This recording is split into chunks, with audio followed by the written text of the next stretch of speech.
who is clean in FIFA land. Recall in the run-up to the Germany 2006 World Cup that Germany won during the vote. Yeah. Recall when they were about to vote, everybody was thinking it was going to go to South Africa. It was coming to Africa. Yes. And South Africa then had a marvelous chance.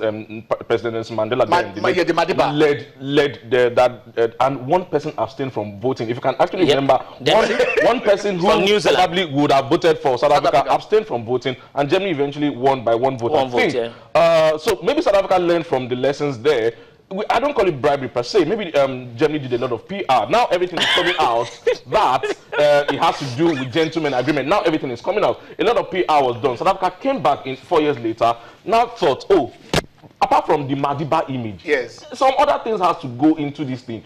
Because votes are involved, you have to do a lot of lobbying and PR, so to speak. And then they decided to build some football academies and all these stadia in North America, and it wasn't North America. When it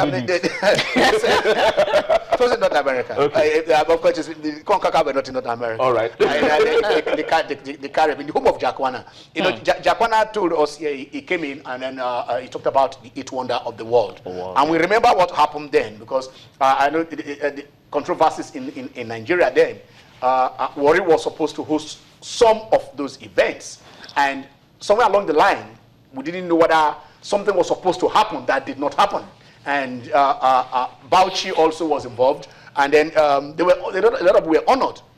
But Jacquana, as we see him, you know, has sleeves written all over him. Every money passes through Jacquana. You know, when you pass through there, it goes to Jacquana. The 10 billion pass through Jacquana. The other one pass through Jacquana. Everything goes through Jacquana. And Jacquana was the man who FIFA sends to Nigeria every time. If Jorova is not writing letters, but Jacquana is coming to come and inspect our facilities. That is how it is. So we look at the cleaning in FIFA. Hayatu is there now. How much do you think Hayatu can do? And like Jimmy said, he's sitting down on that seat.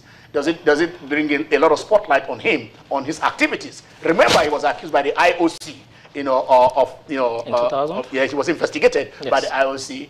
You know, of course, he was cleared. Nothing was was pinned on him. But then, with the searchlight, come back to Africa now that Issa Hayatu is the acting president for 90 days. But then, if they do extend, gentlemen, there is this politics of trying to extend the date because of the Demetria Platini, the inquest by ethics committee, final your judgment, finish it by middle of November. If that is not done, when the nomination would have been done, that means he wouldn't be eligible to contest. But UEFA wants to do that. They want to extend. Does it? Are we setting are we shifting the goalpost? Are we setting? We may have to. In my own opinion, we may have to shift the goalpost and extend the suspension for them if it's going to take 2 more years or 5 more years, as the case may be. Of suspension, so that they are totally out of the picture for contesting. And you have to think about the fact that all of the biggest brands associated with FIFA have actually pulled out, or they are threatening to pull out from FIFA sponsorship. So you ask yourself, there must be a clean slate for new guys to come into the FIFA presidency. Okay. So for me, the likes of Sepp Blatter, Michel Platini, Jerome Valcke, Jacquana is already gone anyway. All of these guys we have to clean the organ stable, so to speak, so that we allow new guys to come on board. If FIFA is going to return to the heights, the laudable heights that we already have associated with them in the past, I think they have to But don't you also think that we need to ask ourselves, what about the internal cleansing? Would it work? Can FIFA cleanse itself? But the ethics committee is doing that. I mean, not in your own wildest imagination. Yep. Will you wake up one day and said, Sepp Blatter will be suspended? Jerome Valcke will be suspended. Platini will be suspended. I mean, you can talk about Ali be suspended. You can talk about other people, but not this troika. Who are you? Who has quite weighty for albeit for 90 days, so to speak. Yeah. But by the time they return, it will just be in time for the contest which you mentioned. So I think it will be appropriate for the ethics. They're talking about the elections by February. Those guys will be back by January, which will make them oversee the election, so to speak, or be in contention, particularly from Platini's point of view. So from my own perspective, I think it would be nice if they can extend it so that they are not even in the picture in the frame at all for the FIFA elections in February. Okay, if that is the issue, let us see how far they can clean the organs table. Yep. But then, who do you expect to clean it? Is it those who have been accused that will clean it, or is it the ethics committee? I think we should, maybe by next week we should get the identity of those members who are in the ethics committee. I tell you. And see if they have enough vacuum cleaner, to get that place cleansed. FIFA has done a lot. I would say this, especially in people like us in Africa, increasing the number of countries are participating in the World Cup. A lot of good developmental projects, moving to millions of dollars in each of these countries for them to get these facilities in place. So it becomes very, very surprising that something like this will be happening, and then we don't know what to do about it. But then, if they are committed, I said they want to clean it, there is no way they will not clean it. Let's just take a little bit detour, whatever. I know you guys will enjoy what I want to ask now, but let us take about 2 minutes to look at it. Before the last 2 matches, nobody gave Arsenal a chance that they will be there. But right now, beating United 3-0, went on to beat a good Watford side 3-0. Does that give them that, say that we are looking at title contenders? Or is Man City, have they will they undergo that slump of losing to matches back-to-back? Do you see Arsenal as a credible challenger to the league this season? Well, for me, I think Arsenal will continue to be a top 4 team, always aspiring at some point in time to remain in the top 4. It might be some kind of gainsaying to say Arsenal is doing very, very well at this point in time, except, of course, we now don't want to consider the fact that February, March, those are more or less bogey periods for the Arsenal team. So you expect if the Arsenal team does quite well, they continue to maintain the momentum, they are able to sustain it, then we could talk about that being credible challengers for the title. But beyond that, Arsenal will always do well when it comes to cup competitions. But the EPL is a marathon. It's not something you're getting also excited. You're wet behind the ears because of a good run of form in the EPL. There are still a lot of matches to be played beyond the EPL. So, I mean, it's not yet to for the Arsenal. Let's put things in perspective. I want to ask you, I want to push it from what he's saying. He looked about the competition. Playing Bayern during the midweek is key.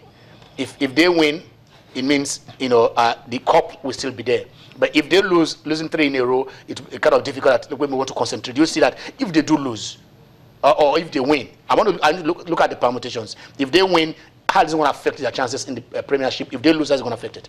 Matter of fact, they are condemned to winning that game against Bayern. Bayern on 6 points already. They're already topping the group. They won their own games against Zagreb and Olympiacos, the same teams that defeated Arsenal, so to speak. So they're condemned to win that game. But having said that, it's first at Emirates, it's the double header, and then they go to Munich at the Allianz Arena. Yep. Of those 2 games, I expect Arsenal to pick 3 points. So it's either they win at home at the Emirates or they win at the Allianz Arena. It is up to Arsenal to do it, and they've done it before. Matter of fact, they will lose at Emirates and go to Allianz Arena to win. And many times then they would then get out of the tournament because of away goal or something. So I expect them to get 3 points, whether it's at home or away they do it. But Bayern Munich are no pushovers at this moment. They've won 9 games on the trot, in the German Bundesliga. Having said that, I think putting things into perspective, Arsenal in the calendar year 2015, from the second half of last season up to this point, are the team that have picked the most points in the league. So if you combine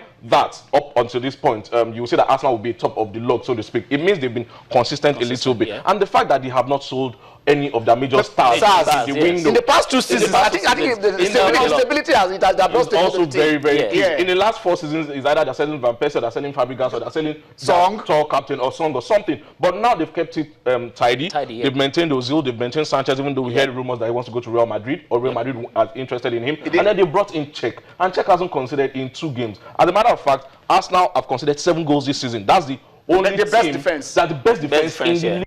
Yeah. So it tells you that they're a little bit consistent. Yes, they will finish in top 4. Yes, they may even finish in top 3 as they finished last season. Can they take it a step further? Arsenal still have that soft underbelly. That when push comes to shove, Man City, Chelsea, Man U, they still have something on them. But I think, like you said, they are a bit ambitious now. I see them bringing in 1 or 2 reinforcement. All right, let's go back. Darlington is on the line. Hello, Darlington. Yes, good morning. How are you? I'm watching you guys from Ghana. From Ghana. Wow. Okay, that's good. Pretty nice to hear your comment talking about FIFA. Okay. I think the main reason for the whole investigation and all that is because the West really do not want Russia to host the 2018 World Cup, and that is the whole thing. So we don't say South Africa is paying bribes or Germany paying bribes. It's all leading to the fact that they say, okay, whichever country has paid bribe or is paying bribe would not be allowed to host the World Cup or be banned. So that is the whole thing. So the West know what they're doing. They're just trying to isolate Russia with that allegation. That's all. All right.